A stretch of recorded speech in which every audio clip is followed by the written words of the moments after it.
Hi, எல்லாருக்கும் வணக்கம். இனி நான் என்ன பண்ண போறேன்னா, ஒரு வீடியோஸ் பார்த்தேன். அந்த வீடியோஸ்ல அந்த வார்த்தை எனக்கு ரொம்ப பிடிச்சது. அந்த வார்த்தையை பிடிச்சதெல்லாம் திரும்ப அதை கண்டினியூ பண்ணலாம்னு சொல்லியிருக்கேன். அது என்ன வார்த்தைன்னா, 100 நாள் நோட்டீஸ் அப்படின்னு சொல்லிட்டு ஒரு வீடியோஸ்ல வருது. அது எனக்கு ரொம்ப பிடிச்சது இந்த வார்த்தை. நான் ஒரு டிப்ஸ் சொல்றேன். டெலிவரி சம்பந்தப்பட்ட டிப்ஸ் ஒவ்வொன்று சொல்லிட்டு வரும்போது, அப்போ ஒன்று ரெண்டு சொல்லிட்டு வரலாம்னு யோசிச்சேன். ஆனா நான் சொல்லல அதை. அதுக்கப்புறம் அப்படியே இப்படி நான் அதை ஃபாலோ பண்ணாம டிப்ஸ் மட்டும் சொல்லிட்டு வந்து இருக்கேன். இனி 100 நாள் நோட்டீஸ் டிப்ஸ் நம்பர் 1, 2, 3 சொல்லிட்டு நான் கண்டினியூ பண்ண இருக்கேன். இந்த வார்த்தை ரொம்ப பிடிச்சதால ஓகே.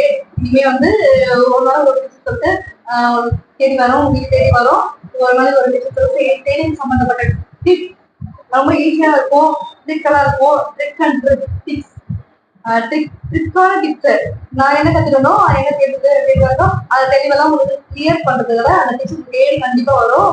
ஓகே, 3 நாள் டிப்ஸுக்கு ரெடி ஆகுங்க. Thank you.